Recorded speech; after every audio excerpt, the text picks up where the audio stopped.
ನೀವು ನೋಡ್ತಾ ಇದ್ರ ಬಿಬಿಸಿ ನ್ಯೂಸ್. ನಾನು ಸ್ವಾಗತ್. ಹಾಸನ ಜಿಲ್ಲೆಯ ದಿನದ ಪ್ರಮುಖ ಸುದ್ದಿಗಳ ಕ್ವಿಕ್ ರೌಂಡ್ ಆಫ್ ನಲ್ಲಿ ಮೊದಲದಾಗಿ ಹೆಡ್ಲೈನ್ಸ್. ಹೊಳೆನರಸೀಪುರದ ಆದರ್ಶ ಶಾಲೆಯಲ್ಲಿ ಶಿಕ್ಷಣದ ಹೆಸರಲ್ಲಿ ಲೂಟಿ. 532 ಮಕ್ಕಳಿಂದ 25 ಲಕ್ಷ ರು ಅಕ್ರಮ ಫೀಸ್ ವಸೂಲಿ ಆರೋಪ. ಕಳೆದ 4 ವರ್ಷಗಳಿಂದ ಸದ್ದಿಲ್ಲದೆ ನಡೀತಾ ಇರತಕ್ಕಂತ ವಸೂಲಿ ಆಟ.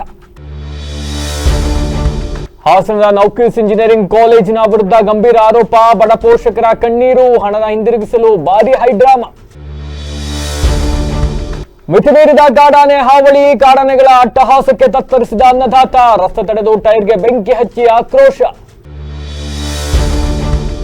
ಜನವರಿ 14ರಂದು ಜೆಡಿಎಸ್ ಶಕ್ತಿ ಪ್ರದರ್ಶನ. ಜೆಡಿಎಸ್ ವರ್ಷ ಎಚ್.ಡಿ. ದೇವೇಗೌಡ ಸೇರಿದಂತೆ ಅನೇಕರು ಭಾಗಿ. ಸಮಾವೇಶ ಯಶಸ್ವಿಗೊಳಿಸುವಂತೆ ಮಾಜಿ ಸಚಿವ ಎಚ್.ಡಿ. ರೇವಣ್ಣ ಕರೆ. ರಾಜ್ಯ ಸರ್ಕಾರದಿಂದ ರೈತರಿಗೆ ಮೋಸ. ಕೃಷಿ ಮಂತ್ರಿ ಮಂಡ್ಯಕ್ಕೆ ಸೀಮಿತ. ಕಲ್ಯಾಣ ಕರ್ನಾಟಕ ರಾಜ್ಯಾಧ್ಯಕ್ಷ ವಾಸುದೇವ್ ಮೇಟಿ ಕಿಡಿ. ಜನವರಿ 24ರಂದು ಬೃಹತ್ ಸಮಾವೇಶಕ್ಕೆ ಜೆಡಿಎಸ್ ಸಜ್ಜು. ಸುಮಾರು 2 ಲಕ್ಷ ಜನ ಸೇರುವ ನಿರೀಕ್ಷೆ. ಮಾಜಿ ಶಾಸಕ ಲಿಂಗೇಶ್ ಮಾಹಿತಿ.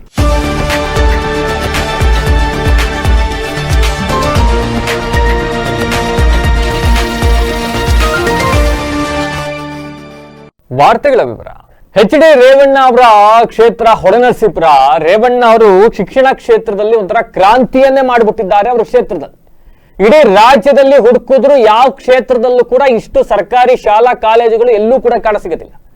ಎಷ್ಟೋ ರಾಜಕಾರಣಿಗಳು ತಮ್ಮ ತಮ್ಮ ಹೆಸರಿನಲ್ಲಿ, ತಮ್ಮ ಮಕ್ಕಳು ಹೆಂಡತಿರ ಹೆಸರಲ್ಲಿ ಖಾಸಗಿ ಶಾಲೆಗಳು, ಪ್ರೈವೇಟ್ ಸೆಕ್ಟರ್ಸ್ ಗಳನ್ನ ಓಪನ್ ಮಾಡ್ಕೊಂಡು ಹಣದ ಲೂಟಿ ಹೊಡಿತಾ ಇದ್ರೆ, ಈ ಕಡೆ ಎಚ್.ಡಿ. ರೇವಣ್ಣ ಅವರು ಇಡೀ ಕ್ಷೇತ್ರದಲ್ಲಿ ಇಂಥ ಗೌರ್ಮೆಂಟ್ ಸ್ಕೂಲು, ಇಂಥ ಗೌರ್ಮೆಂಟ್ ಕಾಲೇಜ್ ಇಲ್ಲ ಅಂತ ಹೇಳಂಗಿಲ್ಲ.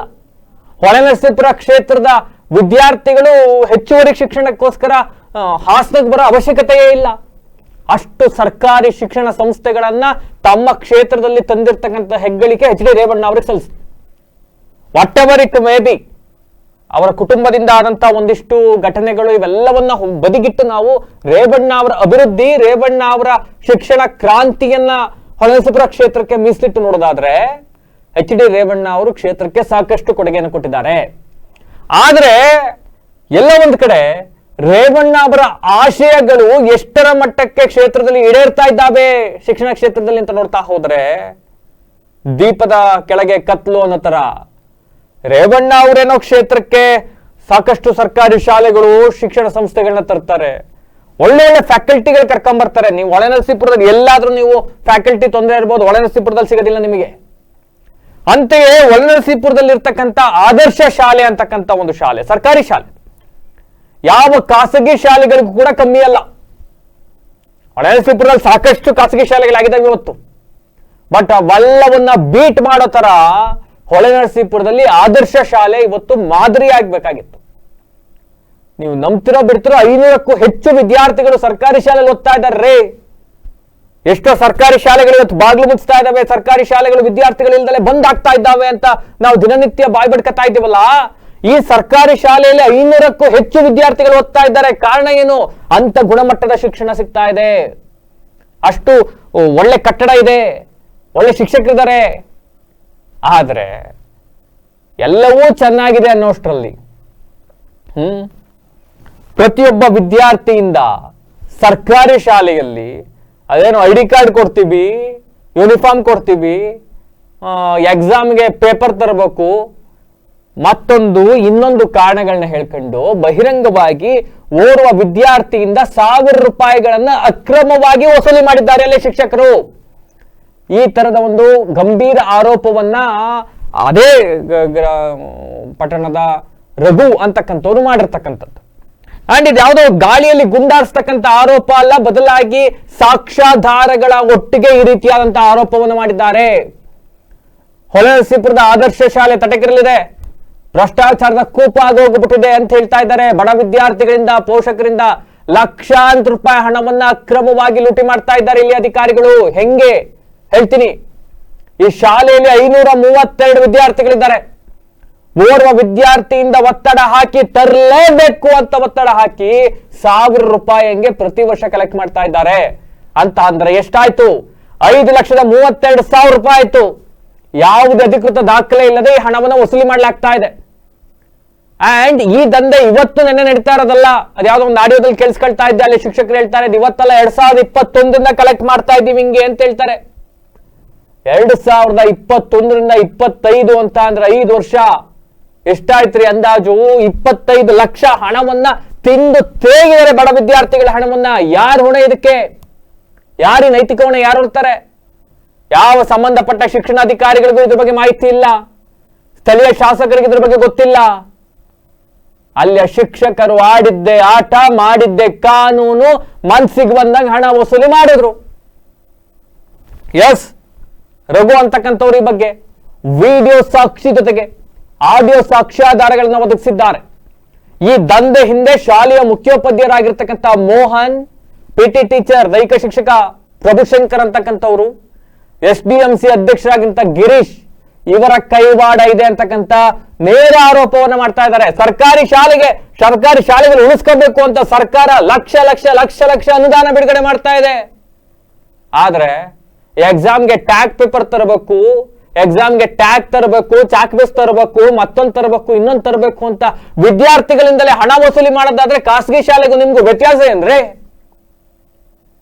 ಸಂಬಂಧಪಟ್ಟವ್ರು ಯಾರ್ಯಾರಿದ್ದಾರೆ ಶಿಕ್ಷಕರು, ವಿದ್ಯಾರ್ಥಿಗಳಿಗೆ ಭ್ರಷ್ಟಾಚಾರ ವಿರೋಧಿ ಆಗಬೇಕು ಅಂತ ಪಾಠ ಮಾಡಬೇಕಾಗಿದ್ದಾರೆ. ಹಣ ವಸೂಲಿ ಮಾಡ್ಕೊಂಡು ನಿಂತ್ಕೊಂಡ್ಬಿಟ್ರೆ ನಿಮ್ಮಂತ ಶಿಕ್ಷಕರುಗಳು ಯಾವ ಮಾದರಿ, ಯಾವ ಆದರ್ಶ ರೀ ಇದು? ಯಾರಿಗ ಆದರ್ಶ? ಈಗಾಗಲೇ ಮೇಲಧಿಕಾರಿಗಳಿಗೆ ಈ ಬಗ್ಗೆ ದೂರನ್ನು ನೀಡಲಾಗಿದೆ, ಲೋಕಾಯುಕ್ತ ದೂರು ನೀಡಲಾಗಿದೆ. ಏನ್ ಕ್ರಮ ತಗೊಂಡವ್ರು ಇವತ್ತವರೆಗೂ? ಏನು ಕ್ರಮ ಆಗಿಲ್ಲ. ಈ ಕ್ಷಣದವರೆಗೂ ಏನು ಕ್ರಮ ಆಗಿಲ್ಲ. ಪ್ರೇಯರ್ ಆರ್ನಲ್ಲಿ ನಿಂತ್ಕೊಂಡು ಪ್ರೇಯರ್ ಮಾಡ್ಬೇಕಾದ್ರೆ ವಿದ್ಯಾರ್ಥಿಗಳಿಗೆ 1000 ರೂಪಾಯಿ ತರಬೇಕು ನೀವು ಅಂತ ಆರ್ಡರ್ ಮಾಡ್ತಾರೆ ಟೀಚರ್. ವಿಡಿಯೋ ಇದೆ. ಪೋಷಕರೊಬ್ಬರು ಕರೆ ಮಾಡಿ ಮುಖ್ಯೋಪಾಧ್ಯಾಯರಿಗೆ ಸಾರ್ 1000 ರೂಪಾಯಿ ತರ ಕೇಳಿದ್ದೀರಂತಲ್ಲ ಸಾರ್, ನಮಗೇನಾದ್ರು ಕನ್ಸೆಷನ್ ಇದೆಯಾ ಸಾರ್, ನಾವು ಇಂಥ ಕಮ್ಯುನಿಟಿಗೆ ಬರ್ತೀವಿ? ಇಲ್ಲ, ಇದು ಸರ್ಕಾರಿ ಫೀಸ್ ಅಲ್ಲ ಇದು, ಹಂಗಾಗಿ ಇಲ್ಲಿ ಯಾರಿಗೂ ಕೂಡ ಡಿಸ್ಕೌಂಟ್ ಇಲ್ಲ, ಎಲ್ಲರೂ 1000 ರೂಪಾಯಿ ಕೊಡಬೇಕು, ಕೊಟ್ಟು ಕಳಿಸಿ ಮಗಳ ಕೆಲ 1000 ರೂಪಾಯಿ ಅಂತ ಮುಖ್ಯೋಪಾಧ್ಯಾಯ ಮೋಹನ್ ಅವ್ರು ಹೇಳಿದ್ದಾರೆ.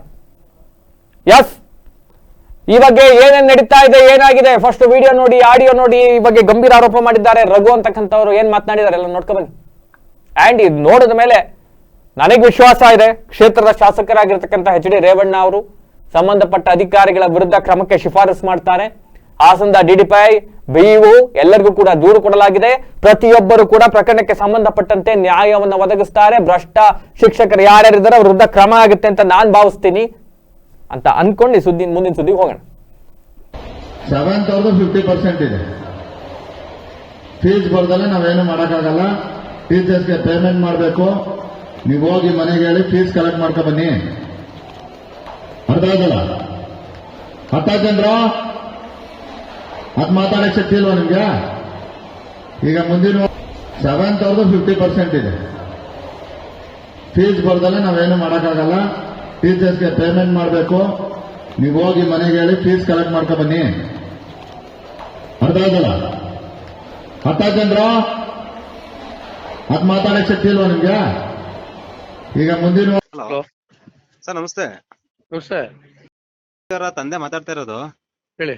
ಬೆಳಿಗ್ಗೆ ಫೀಸ್ ಕೇಳ್ತಾ ಇದ್ಲು. ಎಷ್ಟು ಸರ್ ಫೀಜು? 1000. ಅಲ್ಲ ಸರ್, ಎಸ್ಟಿಗೂ ಅಷ್ಟೇನೆ? ಎಲ್ರಿಗೂ ಕಾಮನ್ ಆಗಿ ಎಲ್ರಿಗೂ 1000. ಅದೀಗ ನಿಮಗೆ ಕೊಡ್ಬೇಕಾ ಸರ್, PE ಟೀಚರ್ ಕೊಡ್ಬೇಕಾ? ಈ ನಮಗ್ ಕೈಲಿ ಕೊಟ್ಟರು ಆಗುತ್ತೆ, ಅವ್ರ ಕೈಲಿ ಕೊಟ್ಟರು ಆಗುತ್ತೆ, ಯಾರ ಕೈಲಿ ಕೊಟ್ಟರು. ಅದಕ್ಕೆ ಸರ್ ಬೆಳಿಗ್ಗೆ ಕೇಳ್ತಾ ಇದ್ಲು, ಅದಕ್ಕೆ ಕೇಳಿದೆ ಸರ್. ಕೊಟ್ಟು ಕಳ್ಸಿ. ಹಂಗ ನಮ್ಗೆ ಅಷ್ಟಿಗೆ ಏನು ಇದು ಕಮ್ಮಿ ಇಲ್ವಾ ಸರ್? ಅಲ್ಲ, ಅದು ಗೌರ್ಮೆಂಟ್ ಫೀಸ್ ಟೈಪ್ ಅಲ್ಲ. ನಮ್ದು ಇದು ಎಕ್ಸಾಮ್ಗಳದ್ದು. ಎಲ್ಲರೂ ಎಕ್ಸಾಮ್ಗೆ, ಆನ್ಸರ್ ಶೀಟ್ಗೆ ID ಕಾರ್ಡ್ ಕೊಟ್ಟಾರಲ್ಲ, ID ಕಾರ್ಡು, ಅವಕ್ಕೆ ಮತ್ತೆ ಯೂನಿಯನ್ ಡೇ ಮಾಡ್ತೀವಲ್ಲ, ಅದಕ್ಕೆ ಇದೆ ಮಾಹಿತಿ ಹೇಳಿದೆ ಅವಳಿಗೆ ಏನೇನು ಅಂತ. ಅದಕ್ಕೆ ಸರ್ ಕೇಳಿದೆ, ಎಸ್ಸಿಗೆ ನಮ್ದು ಎಲ್ರಿಗೂ ಒಂದೇ ಕಾಮ. ಸರಿ ಸರ್. ಎಲ್ಲರಿಗೂ ನಮಸ್ಕಾರ. ನನ್ನ ಹೆಸರು ರಘು ಅಂತೇಳಿ, ಹೊಳೆನರಸೀಪುರ, ಬೆದ್ನಳ್ಳಿ ಗ್ರಾಮ, ಹಾಸನ ಡಿಸ್ಟಿಕ್ಕೆ. ಸೊ ನಾನು ಇವತ್ತು ಒಂದು ಆದರ್ಶ ಸ್ಕೂಲ್ ಅಂತ ಹೊಳೆನರಸೀಪುರದಲ್ಲಿರುವಂಥ ಆದರ್ಶ ಸ್ಕೂಲ್ ಮೇಲೆ ನಾನು ಆರೋಪ ಮಾಡ್ತೀನಿ. ಸೊ ತುಂಬ ಭ್ರಷ್ಟಾಚಾರ ನಡೀತಿದೆ ಅಂತ. ಸೊ ಅಲ್ಲಿನ ಎಚ್ ಎಮ್ ಆದಂಥ ಮೋಹನ್ ಸರ್ ಅವರು ಹಾಗೂ ಪಿ ಟಿ ಮಾಸ್ಟರ್ ಆದಂಥ ಪ್ರಭುಶಂಕರ್ ಅವರು, STMC ಅಧ್ಯಕ್ಷರಾದಂಥ ಗಿರೀಶ್ ಅವರು, ಮಾರ್ಗೋಡ್ನಹಳ್ಳಿ ಅವರು, ಇವರು 3 ಜನ ಸೇರ್ಕೊಂಡು ತುಂಬ ದೊಡ್ಡ ಮಟ್ಟದಲ್ಲಿ ಒಂದು ಹಗರಣ ಮಾಡಿದರು. ಯಾವ ರೀತಿ ಅಂತಂದರೆ ಒಂದೊಂದು ಮಕ್ಕಳ ಹತ್ರ, ಇವತ್ತು ಆದರ್ಶ ಶಾಲೆಯಲ್ಲಿ 532 ಮಕ್ಕಳಿದ್ದಾವೆ, ಒಂದೊಂದು ಮಕ್ಕಳ ಹತ್ರ 1,100 ರೂಪಾಯಿನ ದುಡ್ಡನ್ನ ಇಸ್ಕೊತಾ ಇದ್ದಾರೆ. ಅಂದರೆ 532 ಮಕ್ಕಳಿಗೆ 5,32,000 ರೂಪಾಯಿ ದುಡ್ಡಾಯಿತು. ಇದನ್ನು ಏನು ಮಾಡ್ತಾರೆ, ಇದು ಗೌರ್ಮೆಂಟ್ ಆಧಾರಿತ ಶಾಲೆ ಇರೋದ್ರಿಂದ 1 ರೂಪಾಯಿ ದುಡ್ಡನ್ನ ಕಲೆಕ್ಟ್ ಮಾಡೋಂಗಿಲ್ಲ. ಇದನ್ನು ಯಾವುದೇ ಒಂದು DDPಗೆ ವಿಷಯ ತಿಳಿಸಲ್ಲ, BOರ್ಗೂ ವಿಷಯ ತಿಳಿಸಲ್ಲ. ಇದನ್ನು 2021ರಿಂದ ಕಲೆಕ್ಟ್ ಮಾಡ್ಕೋಬೋತಾರೆ ಸಾವಿರನ. ಅಂದರೆ ಇಲ್ಲಿವರೆಗೂ 25 ಲಕ್ಷ ದುಡ್ಡನ್ನ ಕಲೆಕ್ಟ್ ಮಾಡಿದ್ದಾರೆ. ಅದಾದಮೇಲೆ ಏನು ಮಾಡ್ತಾರೆ, 2017-18ರಲ್ಲಿ ಏನು ಮಾಡ್ತಾರೆ, 500 ರೂಪಾಯಿ ಕಲೆಕ್ಟ್ ಮಾಡ್ಕೊ ಬರ್ತಿದ್ದಾರೆ. ಅದು ಹೆಚ್ಚು ಕಮ್ಮಿ 12 ಲಕ್ಷ ದುಡ್ಡು ಕಲೆಕ್ಟ್ ಆಗುತ್ತೆ. ಇಲ್ಲಿವರೆಗೂ 45-50 ಲಕ್ಷಗಳನ್ನ ಫ್ರಾಡ್ ಮಾಡಿದ್ದಾರೆ. ಈ ವಿಚಾರವಾಗಿ ಏನು ಮಾಡ್ತೀನಿ, ಅವರನ್ನು ನಾನು ಪ್ರಶ್ನೆ ಮಾಡೋಕ್ಕೆ ಹೇಳ್ತೀನಿ, ಏನಕ್ಕೆ ಸರ್ ದುಡ್ಡು ಕಲೆಕ್ಟ್ ಮಾಡ್ತಿದ್ದೀರಾ ಅಂತಂದರೆ, ಈ ರೀತಿ ಗೆಸ್ಟ್ ಟೀಚರ್ಗಳಿಗೆ ಅದಕ್ಕೆ ಅಂತ ರೀಸನ್ಗಳನ್ನ ಕೊಡ್ತಾರೆ. ನಾನು DDP ಅವ್ರನ್ನ ಭೇಟಿ ಆಗ್ತೀನಿ. ಸರ್ 1,100 ರೂಪಾಯಿನ ದುಡ್ಡು ತಗೊಳ್ಳೋಕ್ಕೆ ಸರ್ಕಾರ ಆದೇಶ ಮಾಡಿದ್ಯಾ, ನೀವು ಆದೇಶ ಮಾಡಿದ್ದೀರಾ ಅಂತ. ಸೊ DDP ಸರ್ ಶಾಕ್ ಆಗ್ತಾರೆ. ಶಾಕ್ ಆದಾಗ ಏನು ಮಾಡ್ತಾರೆ, ಹೊಳೆನರಸೀಪುರ BO ಆದಂಥ ಸೋಮಲಿಂಗೇಗೌಡರು ಸರಿಗೆ ಕಾಲ್ ಮಾಡ್ತಾರೆ. ಸೋಮಲಿಂಗೇಗೌಡರು ಸರ್ ನನಗೂ ವಿಚಾರಗಳು ಮುಡಿಸಿಲ್ಲ, ಇದ್ರ ಬಗ್ಗೆ ನಾನು ಕ್ರಮ ಕೈಗೊಳ್ತೀನಿ ಅಂತ ಹೇಳ್ಬಿಟ್ಟು ನೋಟಿಸ್ ಜಾರಿ ಮಾಡ್ತಾರೆ. ಸೊ ಆ ನೋಟಿಸ್ಗೆ ಇವತ್ತು ಸಹ ಅವ್ರಿಗೆ ಏನು ಮಾಡ್ತಾರೆ, ಪ್ರತ್ಯುತ್ತರವಾಗಿ ಕೊಡಲ್ಲ. ನನ್ನ ಮೇಲೆ ಕರೆಸ್ತಾರೆ, ನಾನು ಕರೆಸಿ ಸಂಧಾನ ಮಾಡೋಕ್ಕೆಲ್ಲ ಟ್ರೈ ಮಾಡ್ತಾರೆ. ನಾನಿಲ್ಲ, ನಾನು ಲೋಕಾಯುಕ್ತಕ್ಕೆ ಕೊಡ್ತೀನಿ ಇದನ್ನು. ಇದು ತುಂಬ ದೊಡ್ಡ ಮಟ್ಟದ ಹಗರಣ. ಅಲ್ಲಿ ಹೋದವರಂಥ ಮಿಡ್ಲ್ ಕ್ಲಾಸ್ ಫ್ಯಾಮಿಲಿಗಳು ಅವ್ರ ಹತ್ರ 1,100 ರೂಪಾಯಿ ಅದನ್ನು ದೊಡ್ಡ ವಿಚಾರನೇ, ಅದು ವಸೂಲಿ ಮಾಡ್ತಾ ಇರೋದು. ಇಂಥ ಲಕ್ಷಾಂತರ ರೂಪಾಯಿ ಇನ್ನೂ ಏನೇನು ಮಾಡಿದ್ದಾರೆ, ಎಷ್ಟು ಕೋಟಿ ಅನುದಾನ ಬಂದಿದೆ, ಎಷ್ಟು ಮಟ್ಟಿಗೆ ಅದನ್ನು ಮಿಸ್ಯೂಸ್ ಮಾಡಿದ್ದೀರಾ ಅನ್ನೋ ಉದ್ದೇಶಕ್ಕೋಸ್ಕರ ಏನು ಮಾಡ್ತೀನಿ, ಇದನ್ನು ದೊಡ್ಡ ಮಟ್ಟಕ್ಕೆ ತಗೊಂಡು ಹೋಗಬೇಕು ಅಂತೇಳಿ ನಾನು DDPಯಿಂದ ಹಿಡಿದು ಲೋಕಾಯುಕ್ತರಿಂದ ಹಿಡಿದು DC ಆಫೀಸಿಂದ ಪ್ರತಿಯೊಬ್ಬರಿಗೂ ಏನು ಮಾಡ್ತೀನಿ, ನಾನು ಮಾಹಿತಿಯನ್ನು CD ಮುಖಾಂತರ ಅಲ್ಲಿಗೆ ತಲುಪಿಸ್ತಾ ಬರ್ತೀನಿ. ಅವರಿಗೆ ರೈಟಿಂಗಲ್ಲಿ ಕೊಡ್ತೀನಿ, ಈ ಥರ ಆಗಿದೆ ಅಂತ, ಎಲ್ಲರೂ ಕ್ರಮ ಕೈಗೊಳ್ಳಿ ಅಂತಲೂ ಸಹ ವಿಚಾರಗಳನ್ನ ಮುಡಿಸಿದ್ದೀನಿ.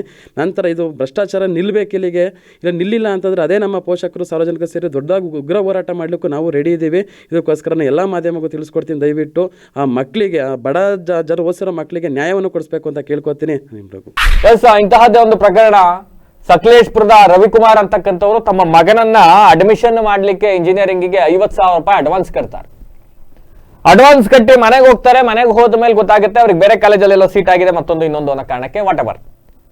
ಈ ಸಂದರ್ಭದಲ್ಲಿ ಫೋನ್ ಮಾಡಿ ಹೇಳ್ತಾರೆ, ಮೇಡಮ್ ಹಿಂಗೆ ಬೇರೆ ಕಡೆ ಸೀಟ್ ಆಗ್ಬಿಟ್ಟಿದೆ ಅಥವಾ ಮತ್ತೊಂದು ಇನ್ನೊಂದು ಕಾರಣ, ದಯವಿಟ್ಟು ನಮ್ಗೆ ಹಣ ವಾಪಸ್ ಕೊಡಿ ಅಂದಾಗ, ಎಸ್ ಬನ್ನಿ ನಾನು ದುಡ್ಡು ವಾಪಸ್ ಕೊಡಿಸ್ತೀನಿ ಅಂತ ಅವ್ರು ಭರವಸೆ ಕೊಡ್ತಾರೆ.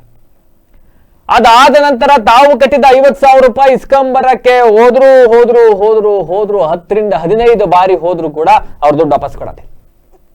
ಮುಂದುವರೆದು ಒಂದು ಹೆಜ್ಜೆ ಮುಂದಕ್ಕೆ ಹೋಗಿ ದುಡ್ಡು ಇಸ್ಕೊಳಕ್ ಬಂದಿದೀವಿ ಅಂತ ಅಂದ್ರೆ ಒಳಗಡಿಕೆ ಬಿಡೋದಿಲ್ಲ ಗೇಟಿಂದ. ಸುತ್ತಿ ಬೇಜಾರಾಗಿ ಅದಾದ ಮೇಲೆ ಒಂದಿಷ್ಟು ಸಂಘಟನೆಗಳಿಗೆ ವಿಚಾರ ತಿಳಿಸ್ತಾರೆ, ಸಂಘಟನೆಗಳೊಟ್ಟಿಗೆ ಹೋಗ್ತಾರೆ. ಈ ಸಂದರ್ಭದಲ್ಲಿ ಮೇಡಮ್ ಬಹಳ ಬೇಜವಾಬ್ದಾರಿಯಿಂದ ಮಾತಾಡ್ತಾರೆ.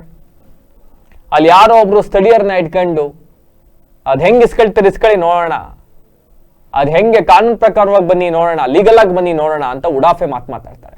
ನಿಮ್ಮಿಂದ ನೀವು ಫೀಸು ನೀವು ವಾಪಸ್ ಹೋಗಿದ್ರಿಂದ ನಮ್ಗೆ ಲಕ್ಷ ಲಾಸ್ ಆಗೋಗ್ಬಿಟ್ಟಿದೆ, ಹಂಗಾಗಿ ನಾವು ದುಡ್ಡು ವಾಪಸ್ ಕೊಡೋದಿಲ್ರಿ ಅಂತ ಹೇಳ್ತಾರೆ. ಅದ್ ಹೆಂಗ್ ಇಸ್ಕೊಳ್ತೀರಿ ಇಸ್ಕೊಳ್ಳಿ ನೋಡೋಣ, ಅದೆಲ್ಲಿ ಹೋಗ್ತೀರಿ ಹೋಗಿ ನೋಡೋಣ. ಯಾವ್ದ್ರಿ ಇವೆಲ್ಲ? ಸರ್ಕಾರ ಒಂದು ಫೀಸ್ ಹೇಳಿದ್ರೆ ನೀವ್ ಇಸ್ಕೊಳ್ತಾರ ಫೀಸ್ ಎಷ್ಟು ಅಂತ ಜನಕ್ಕೆ ಗೊತ್ತಿಲ್ವಾ? ಸರ್ಕಾರ ನಿಗದಿ ಮಾಡಿರೋಷ್ಟು ಫೀಸ್ ಮಾತ್ರ ಕಲೆಕ್ಟ್ ಮಾಡ್ತಾ ಇದ್ದೀರಾ? ಎಲ್ಲ ನಾರ್ಮ್ಸ್ ಅಂಡ್ ಕಂಡೀಷನ್ಸ್ ಅನ್ನ ಕಾನೂನಾತ್ಮಕವಾಗಿ ಫಾಲೋ ಮಾಡ್ತಾ ಇದ್ದೀರಾ ನಿಮ್ಮ ಕಾಲೇಜ್ನವರು? ಯಾವ್ದೋ ಲೂಪೋಲ್ಸ್ಗಳಿಲ್ವಾ ನಿಮ್ಮ ಕಾಲೇಜಲ್ಲಿ? ನ್ಯಾಯಯುತವಾಗಿ ಬನ್ನಿ ಕೊಡ್ತೀವಿ ಅಂತೆ, ಲೀಗಲ್ ಆಗಿ ಬನ್ನಿ ಕೊಡ್ತೀವಿ ಅಂತೆ. ಬಡವ್ರು ದುಡ್ಡು ಇಟ್ಕೊಂಡು ಬಿಲ್ಡಿಂಗ್ ಮೇಲೆ ಬಿಲ್ಡಿಂಗ್ ಕಟ್ಕೊಂಡ್ರೆ ಆಗುತ್ತೇನ್ರಿ? ಪಾಪ ಬಡ ಪೋಷಕರು. ಎಸ್, ಅಲ್ಲಿ ಮಾತನಾಡಿದ್ದಾರೆ ನೋಡಿ. ಅಂಡ್ ಕೂಡಲೇ ಸಂಬಂಧಪಟ್ಟವರು ಮಧ್ಯ ಪ್ರವೇಶ ಮಾಡಬೇಕು, ಸಂತ್ರಸ್ತ ಪೋಷಕರಿಗೆ ನ್ಯಾಯ ಒದಗಿಸಬೇಕು ಅಂತ ವಿವಿಧ ಸಂಘಟನೆಗಳು ಆಗ್ರಹಿಸಿದ್ದಾವೆ. ಸೋಷಿಯಲ್ ಮೀಡಿಯಾಗಳಲ್ಲಿ ಬೆಳಗಿಂದ ಈ ವಿಡಿಯೋ ಎಲ್ಲ ಹರಿದಾಡ್ತಾ ಇದೆ. ಎಲ್ಲರೂ ಬಾಯಿಗೆ ಬಂದಂಗೆ ಕ್ಯಾಕ್ರು ಸುಗಿತಾ ಇದ್ದಾರೆ ಆಡಳಿತ ಮಂಡಳಿಗೆ. ದುಡ್ಡು ಮಾಡಕ್ ಒಂದು ಲಿಮಿಟ್ ಇರಬೇಕು ಅಂತ ಹೇಳಿ. ಏನಕ್ಕೆ ರಿಫಂಡ್ ಇಲ್ಲ? ಪಾಪ ಕಷ್ಟಪಟ್ಟು ಇವರೆಲ್ಲ ಮೆಣಸಿ ಗಿಡ ಬೆಳೆದು, ಶುಂಠಿ ಬೆಳೆದು, ತರಕಾರಿ ಬೆಳೆದು ದುಡ್ಡು ತಂದು ಕಟ್ಟಿರ್ತಾರೆ. ನೀವು ಯಾಕೆ ರಿಫಂಡ್ ಮಾಡಲ್ಲ? ಏನಂತಿದೆ ಪಾಲಿಸಿ? ದುಡ್ಡು ಅಲ್ಲಲ್ಲ, ಏನ್ ಪಾಲಿಸಿ ಇದೆ ಅಂತ ಹೇಳ್ಬಿಡಿ. ಅಲ್ಲ, ಏನ್ ಪಾಲಿಸಿ ಇದೆ ನಿಮ್ದು? ನಿಮ್ ಪಾಲಿಸಿ ಹೇಳ್ಬಿಡಿ. ಲೆಟರ್ ಕೊಡಿರಂತೆ. ಎಷ್ಟು ಜನಕ್ಕೆ ಅನ್ಯಾಯ ಆಗ್ತಿದೆ? ಬಡವರ ಮಕ್ಕಳಿಗೆ ಯಾಕೆ ಅನ್ಯಾಯ ಆಗ್ತಿಲ್ಲ? ಏನಂತ ಹೇಳಿದಿರಿ? ಅಲ್ಲ ಹೇಳ್ಬಿಡಿ, ಅದು ಹೇಳ್ಬಿಡಿ. 4 ಜನ ಗೊತ್ತಾಗ್ಬೇಕು. ಓಕೆ, ನಮಗೆ ತುಂಬಾ ಖುಷಿ ಮೇಡಮ್. ನಾವು ನಿಮಗೆ ತೊಂದರೆ ಕೊಡಕ್ ಬಂದಿಲ್ಲ. ರಕ್ಷಣಾ ವೇದಿಕೆ ಅಧ್ಯಕ್ಷ ಗಗನ್ ಗೌಡ ಅಂತ ಬಂದಿದ್ದೀನಿ ಇಲ್ಲಿ. ಹೇಳಿ ನಿಮ್ ಸಮಸ್ಯೆ. ನಮಗೆ ಬೇಕಾಗಿರೋದು ಅವ್ರ ಪಾಪ, ಅವ್ರು ಬಡವರು ಇದಾರೆ, ದುಡ್ಡು ಕೊಡಿ ವಾಪಸ್ಸು. ಅವ್ರು ಕಟ್ಟಿರೋ ದುಡ್ಡನ್ನ ವಾಪಸ್ ಕೊಡಿ ಅಂತ ಕೇಳ್ತಾ ಇದ್ದಾರೆ. ಅದು. ಯಾರ್ ಕೈಲಿದೆ? ಯಾಕಾಗಲ್ಲ ಅಂತಂದ್ರೆ ಯಾರ್ ಕೈಲಿದೆ ಅಂತ? ಯಾರ ಕೈಲಿದೆ ಅಂತ ಹೇಳಿದ್ರೆ ಸ್ಟಾರ್ಟಿಂಗ್ ಬಂದಾಗ ನಾವು ಹೇಳಿದ್ವಿ ಏನಂತ ಹೇಳಿದ್ರಿ? ಅಡ್ಮಿಷನ್ ತಗೊಂಡ್ ಕ್ಯಾನ್ಸಲ್ ಮಾಡಂಗಿಲ್ಲ ಅಂತ. ಕರೆಕ್ಟ್ ಅಲ್ವಾ? ಏನ್ ನಮಗೆ ಗೊತ್ತು ಹೇಳಿದ್ರೆ ರಮಣ? ಹೇಳಿ ನಾನು ಅವತ್ತನೇ ಅವ್ರು ಸೈನ್ ಕೂಡ ಮಾಡ್ಕೊಟ್ಟಿದಾರಲ್ಲ ಸರ್. ಮೇಡಮ್ ಇಲ್ಲಿ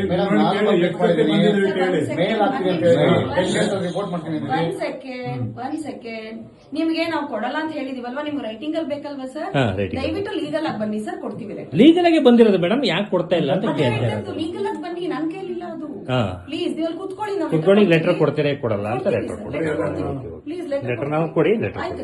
ಇನ್ನು ಬೇಲೂರು ತಾಲೂಕಿನ ಅರೆಹಳ್ಳಿ ಹೋಬಳಿಯ ತೊಳಲು ಭಾಗದ ನವಿಲಹಳ್ಳಿ ಭಾಗದಲ್ಲಿ ಬೀಡು ಬಿಟ್ಟಿರ್ತಕ್ಕಂಥ ಕಾಡಾನೆಗಳ ಹಿಂಡು ಅಪಾರ ಬೆಳೆಯನ್ನ ಹಾನಿ ಮಾಡಿರ್ತಕ್ಕಂಥ ಪರಿಣಾಮ ಕೂಡಲೇ ಅರಣ್ಯಾಧಿಕಾರಿಗಳು ಬೀಡು ಬಿಟ್ಟಿರ್ತಕ್ಕಂಥ ಕಾಡಾನೆಗಳನ್ನ ಸ್ಥಳಾಂತರ ಮಾಡಬೇಕು. ತೊಡಲು ಸುತ್ತಮುತ್ತಲಿನ ಗ್ರಾಮಸ್ಥರು ಈ ತರದೊಂದು ಬೇಡಿಕೆಯನ್ನ ಇಟ್ಕೊಂಡು ಬೆಳಿಗ್ಗೆ ಮೂಡಿಗೆರೆ ಬೇಲೂರು ರಸ್ತೆಯನ್ನ ಕೆಲ ಕಾಲ ಬಂದ್ ಮಾಡಿ ಟೈರಿಗೆ ಬೆಂಕಿ ಹಚ್ಚಿ ಪ್ರತಿಭಟನೆ ನಡೆಸಿ ತಮ್ಮ ಸಹಜ ಆಕ್ರೋಶವನ್ನ ಹೊರಹಾಕಿದ್ದಾರೆ. ಅರೆಹಳ್ಳಿ ಹೋಬಳಿಯ ತೊಳಲು ಗ್ರಾಮ ಪಂಚಾಯಿತಿ ವ್ಯಾಪ್ತಿಯ ನವಿಲಹಳ್ಳಿ, ಸಿದ್ರಹಳ್ಳಿ, ಕಂಧಾವಾರ, ತೊಳಲು ಸೇರಿದಂತೆ ಅಕ್ಕಪಕ್ಕದ ಗ್ರಾಮಗಳಲ್ಲಿ ಸುಮಾರು 25ಕ್ಕೂ ಹೆಚ್ಚು ಕಾಡಾನೆಗಳ ಹಿಂಡು ಬೀಡುಬಿಟ್ಟಿದ್ದಾವೆ. ಇಲ್ಲಿಂದ ಅವು ಬೇರೆಡೆಗೆ ಹೋಗದೆ ಇಲ್ಲೇ ಇದ್ದು ಲಕ್ಷಾಂತರ ರೂಪಾಯಿ ಬೆಳೆ ಹಾನಿ ಮಾಡ್ತಾ ಇರ್ತಕ್ಕಂಥ ಪರಿಣಾಮ ವಿದ್ಯಾರ್ಥಿಗಳು ಶಾಲೆಗೆ ಹೋಗಕ್ಕಾಗ್ತಾ ಇಲ್ಲ.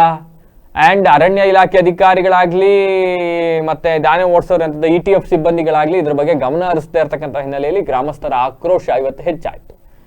ಆಮೇಲೆ ಕಾಫಿ ತೋಟದಲ್ಲಿ ಈಗ ಕಾಫಿ ಕುಯ್ಯೋ ಟೈಮು ಆನೆಗಳಿದ್ದಾವೆ ಅಂತ ಎದ್ರಕಂಡು ಕಾರ್ಮಿಕರು ಬರ್ತಾ ಇಲ್ಲ. ಹಂಗಾಗಿ ಕೂಡಲೇ ಇದಕ್ಕೊಂದು ಪರಿಹಾರ ಕಲ್ಪಿಸ್ಬೇಕು. ಸಂಬಂಧಪಟ್ಟವ್ರಿಗೆ ಎಷ್ಟು ಬಾರಿ ಮನವಿ ಮಾಡಿದ್ರು ಪ್ರಯೋಜನ ಆಗ್ತಾ ಇಲ್ಲ. ಏನ್ ಮಾಡ್ಬೇಕು? ಕೊನೆಗೆ ರಾಷ್ಟ್ರೀಯ ಹೆದ್ದಾರಿ ತಡೆದು ಟೈರ್ಗೆ ಬೆಂಕಿ ಹಚ್ಚಿ ಪ್ರತಿಭಟನೆ ನಡೆಸಿದ್ದಾರೆ. ಆಮೇಲೆ ಈ ಚರ್ಮದ ಅಧಿಕಾರಿಗಳಿದ್ದಾರೆ, ನಾಳೆ ಇವ್ರ ವಿರುದ್ಧ ಒಂದು ರಾಷ್ಟ್ರೀಯ ಹೆದ್ದಾರಿ ತಡೆದ್ರು ಅಂತ ಹೇಳಿ ಇವ್ರ ಮೇಲೆ ಒಂದು ಕೇಸ್ ಮಾಡಿದ್ರು ಗೊತ್ತಿಲ್ಲ.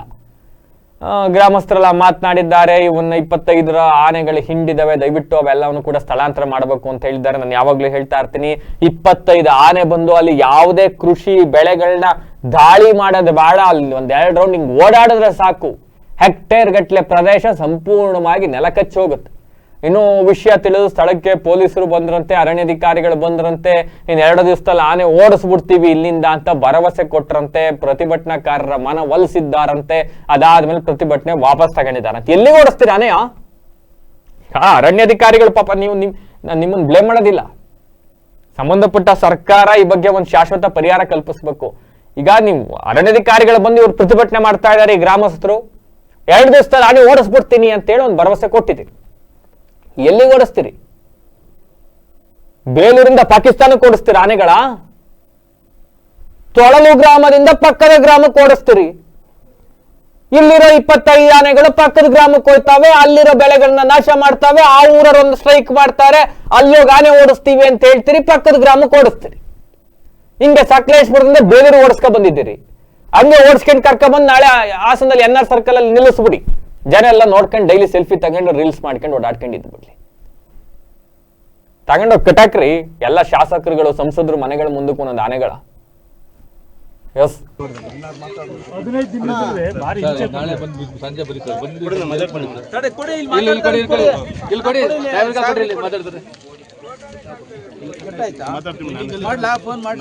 ನಾನೇ ಮಾಡ್ತೀನಿ. ಏನ್ ಸರ್ ಈಗ ಮಾತು ಏನಂತ ಈಗ ಇದು ನಾನೀಗ ಯಾವುದೇ ಇನ್ಯಾವುದರ ಆನೆಗಳು ಉಳ್ಕೊಂಡಿದ್ರೆ ನಾನು ಸಂಜೆ ನಾನೇ ಖುದ್ದಾಗಿ ಬರ್ತೀನಿ, ಎಲ್ಲರೂ ಸೇರ್ಕೊಂಡು ಬರ್ತೀವಿ ಸರ್. ನಾವೆಲ್ಲ ನೀವೆಲ್ಲ ಅಂದ್ರೆ ನೀವೆಲ್ಲ ಪಬ್ಲಿಕ್ ಅದು ಹೇಳಿ ಬರೋದು ಬೇಡ. ನಿಮಿಷ ನಾನು ಹೇಳೋದು ಕೇಳಿಸ್ಕೊಳ್ಳಿ. ಯಾರು ಒಂದು 10 ಜನ ಜವಾಬ್ದಾರಿ ಇರೋದು, ಮತ್ತೆ ಆಡ ಹುಡುಗರೆಲ್ಲ ಬಂದ್ಬಿಟ್ಟು ಇಲ್ಲಿ ನಮ್ಮಲ್ಲಿ ದೊಡ್ಡ ಇಶ್ಯೂ ಆಗುತ್ತೆ. ಅದು ಆಳು ಬಿದ್ದೋರು ಇದು ಸಣ್ಣ ಪುಟ್ಟದೊಂದು ಏನೋ ಬಾಳೆ ಎಕರೆ ಕೊಟ್ಟವ್ರೆ ಒಂದು ಅಮ್ಮನ ಬೆಸ್ಕೊಂಡು ಬಂದು ಬಡ್ಡಿಗೆ ಬಂದು ಹೋಯ್ತು ಮುಖಾಂತರ ಆನೆಗಳನ್ನ ಇಲ್ಲಿಂದ ಡ್ರೈವ್ ಮಾಡಿಸಲಾಗಿದೆ. ಈಗ ಏನು 2-3 ಆನೆಗಳು ಈ ಕಡೆ ಉಳಿದಿದೆ, ಅದನ್ನ ಇವತ್ತು ಸಂಜೆನೆ ಡ್ರೈವ್ ಮಾಡೋ ಆಪರೇಷನ್ ಸ್ಟಾರ್ಟ್ ಮಾಡ್ತೀವಿ. Thank you sir. ಇದಕ್ಕೆ ಶಾಶ್ವತ ಪರಿಹಾರ ಆಗಬೇಕು. ಓಡಿಸೋ ಕೆಲಸ ಮಾಡಿ ತೊಂದರೆ ಆಗ್ತಿರೋದು ಹೇಳಿ. ಅಲ್ಲಿ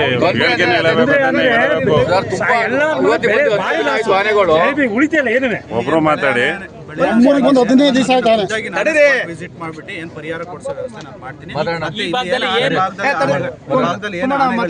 ಅದನ್ನ ಇಲ್ಲಿಂದ ಓಡಿಸೋ ವ್ಯವಸ್ಥೆ ನೀವು 10 ದಿವಸದಿಂದ ಆನೆ ಇದೆ ಇಲ್ಲಿ. ತೊಳಲ್ ಭಾಗದಲ್ಲಿ ಇಲ್ಲಿ ಮತ್ತಹಳ್ಳಿ ಬೆಳ್ಳೊಟ್ಟೆ ಸಿದ್ರಳ್ಳಿ ಭಾಗದಲ್ಲಿ 10 ದಿವಸದಿಂದ ಇದೆ. ನಾವು ಈಗಾಗಲೇ ಮೊದಲೇ ಒಂದು 15 ದಿನದಿಂದ ಒಂದು ಸ್ವಲ್ಪ ದಿವಸಗಳಿದ್ದು ಪ್ರತಿ ಒಂದು ಬೆಳೆನೂ ನಷ್ಟ ಮಾಡ್ತಾ ಇದ್ದಾವೆ. ಪ್ರತಿ ಒಂದು ಪೈಪ್ ಯಾವ್ದನ್ನು ಬಿಡ್ತಾ ಇಲ್ಲ ಇಲ್ಲಿ ಆನೆ. ನಾವು ಇಲ್ಲಿ ಕಾಫಿ ತೋಟ ಮಾಡಿ ಭತ್ತ ರಾಗಿ ಬೆಳೆದು ಜೀವನ ಮಾಡೋ ಅಂತ ಪರಿಸ್ಥಿತಿಲಿ ಎಲ್ಲರೂ ಇರೋದಿಲ್ಲ. ಆದ್ರಿಂದ ಇವ್ರಿಗೆ ಎಷ್ಟು ದಿವಸ ಹೇಳಿರೋ ಫಾರೆಸ್ಟ್ನರ್ ಇವತ್ತು ಓಡಿಸ್ತೀವಿ ನಾಳೆ ಓಡಿಸ್ತೀವಿ, 10 ದಿವಸ ಸ್ಕೂಲ್ ಮಕ್ಕಳು ದಿವಸ ಶಾಲೆಗೆ ಹೋಗಕ್ಕಾಗ್ತಾ ಇಲ್ಲ. ದಿವಸ ರೋಡ್ ಸೈಡಲ್ಲಿ ಆನೆ ಇರ್ತವೆ, ಪ್ರತಿ ಬೆಳಗ್ಗೆ ಇರ್ತವೆ, ಹೋಗಕ್ಕಾಗ್ತಾ ಇಲ್ಲ ಯಾರು ಎಲ್ಲುವೆ. ಮನೆಯಿಂದ ಹೊರಗಡೆಗೆ ಬರಕ್ಕಾಗ್ತದೆ. ಹಾಸನ ಜಿಲ್ಲೆಯಲ್ಲಿ ಜನತಾದಳದ ವತಿಯಿಂದ ಜನವರಿ 24ನೇ ತಾರೀಕು ಶನಿವಾರ ಬೃಹತ್ ಸಮಾವೇಶವನ್ನು ಆಯೋಜಿಸಲಾಗಿದೆ ಅಂತ ಹೇಳಿ ಮಾಜಿ ಸಚಿವ ಹಾಗೂ ಶಾಸಕ ಎಚ್ ಡಿ ರೇವಣ್ಣ ತಿಳಿಸಿದ್ದಾರೆ. ಪತ್ರಿಕಾಗೋಷ್ಠಿಯಲ್ಲಿ ಮಾತನಾಡಿದ ಅವರು, ಈ ಸಮಾವೇಶದಲ್ಲಿ ಮಾಜಿ ಪ್ರಧಾನಿ ಎಚ್ ಡಿ ದೇವೇಗೌಡರು, ಕೇಂದ್ರ ಸಚಿವರಾದಂತಹ ಎಚ್ ಡಿ ಕುಮಾರಸ್ವಾಮಿ ಅವರು, ಯುವ ಜೆಡಿಎಸ್ ನಾಯಕ ನಿಖಿಲ್ ಕುಮಾರಸ್ವಾಮಿ, ಹಾಲಿ ಶಾಸಕರು, ಮಾಜಿ ಶಾಸಕರು, ಕೋರ್ ಕಮಿಟಿ ಅಧ್ಯಕ್ಷರು ಸೇರಿದಂತೆ ವಿವಿಧ ತಾಲೂಕುಗಳಿಂದ ಸಾವಿರಾರು ಕಾರ್ಯಕರ್ತರು ಭಾಗವಹಿಸಲಿದ್ದಾರೆ. ಸುಮಾರು 2 ಲಕ್ಷ ಮಂದಿ ಸೇರುವ ನಿರೀಕ್ಷೆ ಇದೆ. ಸಮಾವೇಶದ ಪೂರ್ವಭಾವಿಯಾಗಿ ಜಿಲ್ಲೆಯ ವಿವಿಧ ತಾಲೂಕು ಕೇಂದ್ರಗಳಲ್ಲಿ ಸಭೆಯನ್ನ ಆಯೋಜಿಸಲಾಗುತ್ತೆ ಅಂತ ಹೇಳಿದ್ರು. ಅರಸೀಕೆರೆ ಕ್ಷೇತ್ರದಿಂದ ಸ್ಪರ್ಧೆ ಕುರಿತು ಜನಕ್ಕೆ ಅಲ್ಲಿ ಪತ್ರಕರ್ತರು ಕೇಳಿದ್ರು, ಏನ್ ಸಾರ್ ಅರಸೀಕೆರೆಯಿಂದ ಸ್ಪರ್ಧೆ ಮಾಡ್ತೀರಂತಲ್ಲ, ಹೌದಾ ಅಂತ. ಇಲ್ಲ ಮಾಡೋದಿಲ್ಲ, ನಾನು ಒಳನರಸೀಪುರ ಬಿಟ್ಟು ಹೋಗೋದಿಲ್ಲ ಅಂತ ರೇವಣ್ಣರು ಹೇಳಿಲ್ಲ. ಬದಲಾಗಿ ಈ ಬಗ್ಗೆ ಪಕ್ಷದ ವರಿಷ್ಠರು ತೀರ್ಮಾನ ಮಾಡ್ತಾರೆ, ಅವ್ರ ತೀರ್ಮಾನವೇ ಅಂತಿಮ. ಯಾರ ಪಕ್ಷದ ವರಿಷ್ಠರು ನಿಮ್ ತಂದೆ ಅಲ್ವೇ? ನೀವ್ ಹೇಳ್ದಂಗೆ ಅವರು ಕೇಳೋದಲ್ವೇ? ಆಯ್ತು, ರೇವಣ್ಣ ಅವ್ರು ಹೇಳಿರೋದು ಹೇಳೋಣ. ಅರಸೀಕೆರೆ ಕಾರ್ಯಕರ್ತರು ಭೇಟಿ ಮಾಡೋದು ಸತ್ಯ, ಆದ್ರೆ ಮುಂದಿನ ದಿನಗಳಲ್ಲಿ ರಾಜಕೀಯ ನಡೆ ಬಗ್ಗೆ ಹಿರಿಯ ನಾಯಕರು ನಿರ್ಧಾರ ಮಾಡ್ತಾರೆ, ಅವ್ರು ಏನ್ ಹೇಳ್ತಾರೆ ಅದಕ್ಕೆ ನಾನು ಬಾಧ್ಯ ಅಂತ ಹೇಳ್ಕೊಂಡಿದ್ದಾರೆ. ಆಯ್ತು, ಜಿಲ್ಲೆಯಲ್ಲಿ ಪ್ರಾದೇಶಿಕ ಪಕ್ಷ ಬೆಳವಣಿಗೆಗೆ ಎಲ್ಲರ ಸಹಕಾರ ಅಗತ್ಯ ಇದೆ. ಆ ನಿಟ್ಟಿನಲ್ಲಿ ಈ ತರದೊಂದು ಸಮಾವೇಶ ಮಾಡ್ತಾ ಇದೀವಿ, ದಯವಿಟ್ಟು ಎಲ್ಲರೂ ಬಂದು ಸಹಕಾರ ನೀಡಿ ಅಂತ ಕೇಳ್ಕೊಂಡಿದ್ದಾರೆ. ಈ ಸಂದರ್ಭದಲ್ಲಿ ಶಾಸಕ ಸ್ವರೂಪ್ ಪ್ರಕಾಶ್, ನಗರ ಪಾಲಿಕೆ ಮಾಜಿ ಮೇಯರ್ ಗಿರೀಶ್ ಚನ್ವೀರಪ್ಪ, ಸತೀಶ್ ಜೈರಾಮ್ ಇನ್ನಿತರರು ಹಾಜರಿದ್ದರು. ಈಗಾಗಲೇ ರಾಷ್ಟ್ರೀಯ ಅಧ್ಯಕ್ಷರಾದಂಥ ಸನ್ಮಾನ್ಯ ದೇವೇಗೌಡರು ಹಾಸನದಲ್ಲಿ ಒಂದು ಪೂರ್ವಭಾವಿ ಸಭೆ ಮಾಡೋಗಿ 24ಕ್ಕೆ ನಮ್ಮ ಜಿಲ್ಲೆಯ ಕಾರ್ಯಕರ್ತರ ಸಭೆ ಕರಿಬೇಕು ಅಂತ ಹೇಳಿ ಒಂದು ನಿರ್ದೇಶನ ಕೊಟ್ಟಿದೆ ನಮ್ಮ ಪಕ್ಷದ ರಾಷ್ಟ್ರೀಯ ಅಧ್ಯಕ್ಷರು. ಅದರಂತೆ 24ನೇ ತಾರೀಕು ನಾವು ಒಂದು ಕಾರ್ಯಕರ್ತರ ಸಭೆನ ಆ ಸಮಾವೇಶನ ಹಾಸನದಲ್ಲಿ ಮಾಡ್ತಾಯಿದ್ದೀವಿ. ಅದಕ್ಕೆ ಸನ್ಮಾನ್ಯ ದೇವೇಗೌಡರು, ಸನ್ಮಾನ್ಯ ರಾಜ್ಯದ ಮಾಜಿ ಮುಖ್ಯಮಂತ್ರಿಗಳು, ಈಗ ಕೇಂದ್ರ ಸಚಿವರಾದಂಥ ಕುಮಾರಸ್ವಾಮಿಯವರು, ನಮ್ಮ ಪಕ್ಷದ ವಿರೋಧ ಪಕ್ಷದ ನಾಯಕರಾದಂಥ ನಮ್ಮ ಇವರು ಚಿಕ್ಕನಹಳ್ಳಿ ಸುರೇಶ್ ಅಣ್ಣ, ಮತ್ತು ಭೋಜೇಗೌಡರು, ಮೇಲ್ಮನೆ ವಿರೋಧ ಪಕ್ಷದ ನಾಯಕರಂಥ ಭೋಜೇಗೌಡರು, ನಮ್ಮ ಶಾಸಕರು ಕೃಷ್ಣಾರೆಡ್ಡಿಯವರು, ಎಲ್ಲ ಶಾಸಕರು ಸೇರಿ ಅವತ್ತು ಸಭೆನ ಹಾಸನದಲ್ಲಿ ಮಾಡಬೇಕು ಅಂತ ತೀರ್ಮಾನ ಮಾಡಿದ್ದೀವಿ. ಅದಕ್ಕೆ ಪೂರ್ವಭಾವಿ ಸಭೆಯಾಗಿ ನಾವು ಮೊನ್ನೆ ಎಲ್ಲ ಮಾಡಿದ್ದೀವಿ, ಗೊತ್ತಾಯ್ತು. ಹಾಸನದಲ್ಲಿ ಅರಸೀಕೆರೆ ಮಾಡಿದ್ವು, ಚನ್ನರಾಯಪಟ್ಟಣ ಎಲ್ಲ ಜಿಲ್ಲೆ ಇವ್ರು ಕರೆಸಿ ಮೊನ್ನೆ ಮಾಡಿದ್ವಿ, ಇವತ್ತು ಮಾಡಿದ್ದೀವಿ. ಮತ್ತು ಅದಲ್ಲದೆ ಭಾನುವಾರ ದಿವಸ ಫಸ್ಟು ಬೇಲೂರಿಂದ ಸಭೆ ಪ್ರಾರಂಭ ಮಾಡ್ತೀವಿ, ಎಲ್ಲ ತಾಲೂಕುವಾರು. ಭಾನುವಾರ ಬೇಲೂರಲ್ಲಿ, ಹೊಳೆನರಸೀಪುರ ಮತ್ತು ಇದೇ ರೀತಿ ಚನ್ನರಾಯಪಟ್ಟಣ, ಅರಕಲಗೂಡು ಎಲ್ಲ ಕಡೆ ಹಾಸನದಲ್ಲಿ ಎಲ್ಲ ಮಾಡಿದ್ದೀವಿ. ಹಾಸನದಲ್ಲೂ MLA ಮಾಡ್ತಾರೆ, ನಾವು ಅವ್ರ ಜೊತೆ ಒಂದು ದಿವಸ ಸಭೆ ಮಾಡ್ತಾಯಿದ್ದೀವಿ. ಇಷ್ಟನ್ನು ಹೇಳಿ ನಾವು ಇಷ್ಟೇ, ನಮ್ಮ ಪಕ್ಷದ ಸಂಘಟನೆ ಕಳೆದ 2 ವರ್ಷ ಆಯಿತು, 2.5 ವರ್ಷ ಸರ್ಕಾರ ಬಂದು ನಮ್ಮ ಈ ಜಿಲ್ಲೆಯ ಏನು ಇಂದಿನ ಸರ್ಕಾರದಲ್ಲಿ ಮಾಡಿರೋದಿರ್ಬೋದು ಅಥವಾ ಕೇಂದ್ರ ಸರ್ಕಾರದ್ದಿರ್ಬೋದು, ಆ ಕೆಲಸಗಳ ಬಗ್ಗೆ ಪಕ್ಷದ ಕಾರ್ಯಕರ್ತರಿಗೆ ಆಗುವವುಗಳ ಬಗ್ಗೆ ನಾವು ಪಕ್ಷ ಸಂಘಟನೆ ಮಾಡೋದಕ್ಕೋಸ್ಕರ ನಮ್ಮ ಪಕ್ಷದ ರಾಜ್ಯ ಸರ್ಕಾರದಿಂದ ರೈತರಿಗೆ ಮೋಸ ಆಗ್ತಾ ಇದೆ. ಕೃಷಿ ಮಂತ್ರಿ ಮಂಡ್ಯಕ್ಕೆ ಮಾತ್ರ ಸೀಮಿತರಾಗ್ಬಿಟ್ಟಿದ್ದಾರೆ, ನೀರಾವರಿ ಸಚಿವರು ಬೆಂಗಳೂರಿಗೆ ಸೀಮಿತ ಆಗ್ಬಿಟ್ಟಿದ್ದಾರೆ ಅಂತ ಹೇಳಿ ಕಲ್ಯಾಣ ಕರ್ನಾಟಕದ ರಾಜ್ಯಾಧ್ಯಕ್ಷ ವಾಸುದೇವ್ ಮೇಟಿ ಅಂತಕ್ಕಂಥವ್ರು ಆಕ್ರೋಶವನ್ನು ಹೊರಹಾಕಿದ್ದಾರೆ. ಸುದ್ದಿಗೋಷ್ಠಿಯಲ್ಲಿಂದು ಮಾತನಾಡಿದ ಅವರು, ರಾಜ್ಯದ ಪ್ರತಿ ಜಿಲ್ಲೆಗಳಿಗೆ ನಮ್ಮ ರೈತ ಸಂಘ ಹಸಿರು ಸೇನೆ ಭೇಟಿ ನೀಡಿ ರೈತರ ಕುಂದು ಕೊರತೆಗಳನ್ನ ಸರ್ಕಾರಕ್ಕೆ ತಿಳಿಸುವ ಕೆಲಸವನ್ನ ಮಾಡ್ತಾ ಇದ್ದೇವೆ. ಭದ್ರಾವತಿ ಮೇಲ್ದಂಡೆಗೆ ನೀಡಿರ್ತಕ್ಕಂಥ ಅನುದಾನ ವಾಪಸ್ ಮಾಡಿರೋದಕ್ಕೆ ಖಂಡಿಸ್ತೀವಿ. ನಮ್ಮ ಉತ್ತರ ಕರ್ನಾಟಕದಲ್ಲಿ 7 ನದಿಗಳು ಹರಿತಾ ಇದ್ರು ಕೂಡ ಒಂದೇ ಒಂದು ರೂಪಾಯಿಯನ್ನ ನೀರಾವರಿ ಯೋಜನೆಗೆ ಬಿಡುಗಡೆ ಮಾಡ್ತಾ ಇಲ್ಲ. ನೀರಾವರಿ ಯೋಜನೆಯನ್ನ ಸಂಪೂರ್ಣವಾಗಿ ಮರೆತಿದ್ದಾರೆ. ನಮ್ಮ ಯಾವುದೇ ಭಾಗಕ್ಕೂ ಕೂಡ ಸಚಿವರು ಮಂತ್ರಿಗಳು ಪ್ರವಾಸ ಕೈಗೊಳ್ತಾ ಇಲ್ಲ. ಕೇವಲ ಬೆಂಗಳೂರಿಗೆ ಮಾತ್ರ ನೀರಾವರಿ ಸಚಿವರು ಸೀಮಿತರಾಗ್ಬಿಟ್ಟಿದ್ದಾರೆ. ಹಾಗೂ ರೈತರಿಗೆ ಬೆಳೆ ಪರಿಹಾರ ಸರಿಯಾಗಿ ನೀಡ್ತಾ ಇಲ್ಲ. ಮೆಕ್ಕೆಜೋಳ ಖರೀದಿ ಸಂಬಂಧ ಕೇಂದ್ರದ ಪರಿಹಾರ ನೀಡ್ತೀವಿ ಅಂತ ರಾಜ್ಯ ಸರ್ಕಾರ ಎಲ್ಲ ಹೇಳಿತ್ತು, ಬಟ್ ಇದುವರೆಗೂ ಕೂಡ ಯಾವ ಕೂಡ ಬಂದಿಲ್ಲ ಅಂತೇಳಿ ಕಿಡಿಕಾರಿದ್ದಾರೆ. ಸುದ್ದಿಗೋಷ್ಠಿಯಲ್ಲಿ ದೇವೇಗೌಡ, ಪೂಜಾರ್, ಮಂಜುನಾಥ್, ದಯಾನಂದ್ ಅಂತಕ್ಕಂಥವ್ರು ಹಾಜರಿದ್ದರು. ಆಗಲೇ ರೈತ ಸಂಘವನ್ನ ರಾಜ್ಯಾದ್ಯಂತ ಸುಮಾರು 30 ಜಿಲ್ಲೆಗಳಲ್ಲಿ ಪ್ರವಾಸ ಮಾಡಿ ರೈತರ ಪ್ರತಿ ತಾಲೂಕುಗಳಿಗೆ ಪ್ರವಾಸವನ್ನು ಹೋಗಿ ರಾಜ್ಯದ ಇವತ್ತು ರೈತರ ಕುಂದುಕೊರತೆಗಳ ಬಗ್ಗೆ ಎಲ್ಲ ಕಡೆ ನಮ್ಮ ರೈತರನ್ನು ಭೇಟಿಯಾಗ್ತಾ ಹೊರಟಿದ್ದೀವಿ. ಈಗ ಹಾಸನದಲ್ಲಿ ಮೊದಲನೇ ಸುದ್ದಿಗೋಷ್ಠಿ. ತಮಗೆಲ್ಲರಿಗೂ ಇನ್ನೊಂದು ಸರಿ ಕರ್ನಾಟಕ ರಾಜ್ಯ ರೈತ ಸಂಘದಿಂದ ನಮಸ್ಕಾರಗಳನ್ನು ಹೇಳ್ತಾ, ರಾಜ್ಯದ ಮುಖ್ಯಮಂತ್ರಿಗಳು ರೈತರನ್ನು ಸಂಪೂರ್ಣ ಕಡೆಗಣಿಸಿದ್ದಾರೆ. ಉದಾಹರಣೆಗೆ ಹೇಳ್ಬೇಕಂತಂದರೆ ರಾಜ್ಯದಲ್ಲಿ ಈಗಾಗಲೇ ನಾವು ಹಲವಾರು ವರ್ಷಗಳಿಂದ ನೀರಾವರಿ ಯೋಜನೆಗಳಿಗಾಗಿ, ಉದಾಹರಣೆಗೆ ಹೇಳ್ಬೇಕಾದ್ರೆ ತುಂಗಭದ್ರಾ ನದಿ 32 TMC ಹೂಳು ತುಂಬಿದೆ. ಅದಕ್ಕೆ ಪರ್ಯಾಯವಾಗಿ ಯಡಿಯೂರಪ್ಪ ಮುಖ್ಯಮಂತ್ರಿ ಇದ್ದಾಗ ಹೇಳಿಕೆ ಕೊಟ್ಟಿದ್ದರು. ಅದಕ್ಕೆ ಪರ್ಯಾಯವಾಗಿ 32 TMC ಜಲಾಶಯವನ್ನು ಮಾಡ್ತೀನಿ ಅಂತೇಳಿ ಇದುವರೆಗೂ ಕೂಡ ಅದಕ್ಕೆ ಹಣ ಒದಗಿಸ್ತಾ ಇಲ್ಲ. ಹಾಗೆ ಭದ್ರಾ ಮೇಲ್ದಂಡೆ ಯೋಜನೆಗೆ 5350 ಕೋಟಿ ರೂಪಾಯಿಗಳನ್ನು ಕೇಂದ್ರ ಸರ್ಕಾರ ನಿಗದಿ ಮಾಡಿತ್ತು. ಅದನ್ನು ಈ ಕಾಂಗ್ರೆಸ್ ಸರ್ಕಾರ ರಾಜ್ಯದಲ್ಲಿರುವಂಥ ಕಾರಣಕ್ಕೋ ಅಥವಾ ರೈತರಿಗೆ ಮೋಸ ಮಾಡೋ ಉದ್ದೇಶದಿಂದನೇ ಆ ಹಣವನ್ನು ಹಿಂದಿರುಗಿಸಿ ಕೇಂದ್ರ ವಾಪಸ್ ತೆಗೆದುಕೊಂಡಿದೆ. ಇದನ್ನು ರೈತರು ನಾವೆಲ್ಲರೂ ಖಂಡಿಸ್ತೀವಿ. ಅದೇ ರೀತಿ ಇನ್ನೂ ಆಲಿಮಟ್ಟಿ ಜಲಾಶಯ ಇರ್ಬೋದು, ಅದಕ್ಕೂ ಕೂಡ ಎತ್ತರ ಮಾಡೋಕ್ಕೆ ಸುಮಾರು ಚಳಿಗಾಲ ಅಧಿವೇಶನ ಬೆಳಗಾವಿಯಲ್ಲಿ ಹೋರಾಟವನ್ನು ಮಾಡಿದಾಗ ಕೇಂದ್ರ ತಂಡ ಪರಿಶೀಲನೆ ಮಾಡಿದೆ. ಅದಕ್ಕೆ ಮುಖ್ಯಮಂತ್ರಿಗಳು ಕೊಡ್ತೀನಿ ಅಂತ ಹೇಳ್ತಾರೆ, ಮತ್ತು ರೈತರುಗಳು ತುಂಬಾ ಬಂದು ಹೇಳ್ಕೊತಾರೆ, ಏನು ನೀವು ಹೇಳು ಏನು ಆಕ್ಷನ್ ತಗೋತಿಲ್ಲ ಅಂತ. ಅಲ್ಲಿ ಹೇಳ್ತಾರೆ ಕೃಷಿ ಸಚಿವರು ನೀವೇನಿದ್ರು ಮಾಡಿ, ಮೊನ್ನೆ ಮೀಟ್ ಆದಾಗ ಕೇಂದ್ರ ಸರ್ಕಾರ ಇದು ಅಂತ ಹೇಳಿದರು.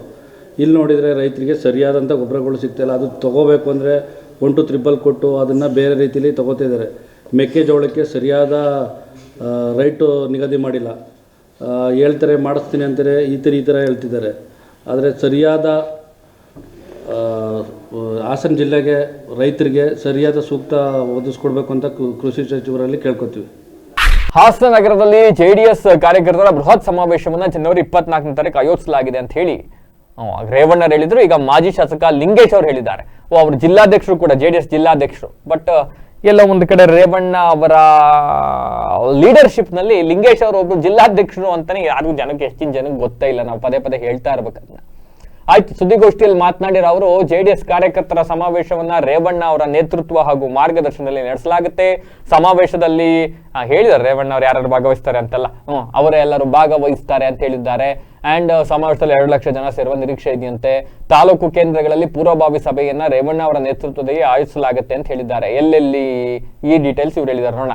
ಜನವರಿ 11ನೇ ತಾರೀಕು ಬೇಲೂರು ಚನ್ನಕೇಶ್ವರ ದೇವಾಲಯಕ್ಕೆ ಪೂಜೆ ಸಲ್ಲಿಸಿ ಅಲ್ಲಿ ಸಭೆ ಮಾಡ್ತಾರಂತೆ 3 ಗಂಟೆಗೆ. ಅದಾದ ನಂತರ ದಂಡಿಗ್ನಹಳ್ಳಿಯಲ್ಲಿ ಸಭೆ ನಡೆಸಲಾಗುತ್ತಂತೆ. ಜನವರಿ 12ನೇ ತಾರೀಕು ಹೊಳೆನರಸೀಪುರ ಮತ್ತೆ ಸಕಲೇಶ್ಪುರದಲ್ಲಿ ಸಭೆ ನಡೆಸ್ತಾರಂತೆ. ಜನವರಿ 13ನೇ ತಾರೀಕು ಆಲೂರಿನಲ್ಲಿ, ಜನವರಿ 17ನೇ ತಾರೀಕು ಅರ್ಕಲಗೂಡಲ್ಲಿ, ಅವತ್ತೇ ಮಧ್ಯಾಹ್ನ ಅರಸೀಕೆರೆಯಲ್ಲಿ, ಜನವರಿ 19ನೇ ತಾರೀಕು ಹಾಸನದಲ್ಲಿ ತಾಲೂಕು ಮುಖಂಡರು ಕಾರ್ಯಕರ್ತರ ಸಭೆಯನ್ನು ನಡೆಸಲಾಗುತ್ತೆ ಅಂತ ಮಾಹಿತಿಯನ್ನು ನೀಡಿದ್ದಾರೆ. ಸುದ್ದಿಗೋಷ್ಠಿಯಲ್ಲಿ ಜೆಡಿಎಸ್ನ ತಾಲೂಕು ಅಧ್ಯಕ್ಷರಾಗಿರ್ತಕ್ಕಂಥ ದ್ಯಾವೇಗೌಡ, ಲಕ್ಷ್ಮಣ್ ಗೌಡ, ರಘು ಹಾಗೂ ಇನ್ನಿತರರು ಉಪಸ್ಥಿತರಿದ್ದರು. ಜಾತ್ಯತೀತ ಜನತಾದಳ ಹಾಸನ ಜಿಲ್ಲೆಯ ವತಿಯಿಂದ ಬೃಹತ್ ಪ್ರಮಾಣದಲ್ಲಿ ನಾವು ಜೆಡಿಎಸ್ ಕಾರ್ಯಕರ್ತರ ಸಮಾವೇಶವನ್ನು ನಾವು ಆಯೋಜನೆ ಮಾಡಿದ್ದೇವೆ.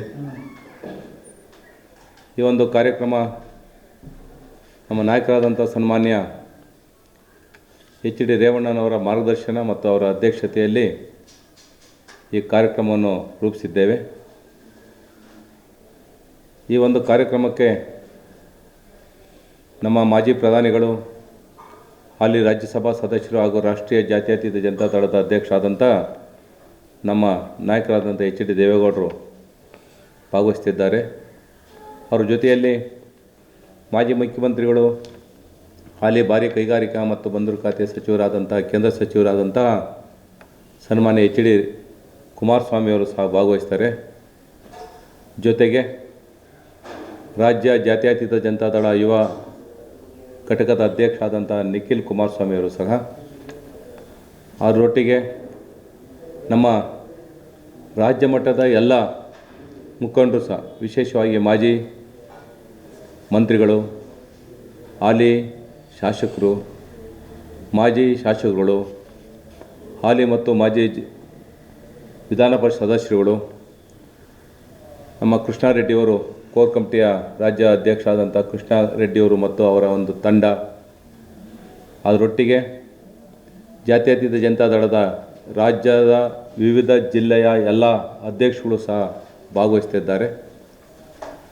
ಸುಮಾರು ಹಾಸನ ಜಿಲ್ಲೆಯ ವಿವಿಧ ಮೂಲೆಯಿಂದ, ವಿವಿಧ ತಾಲೂಕುಗಳಿಂದ 2 ಲಕ್ಷ ಜನ ಸೇರಿಸ್ತಕ್ಕಂಥ ಒಂದು.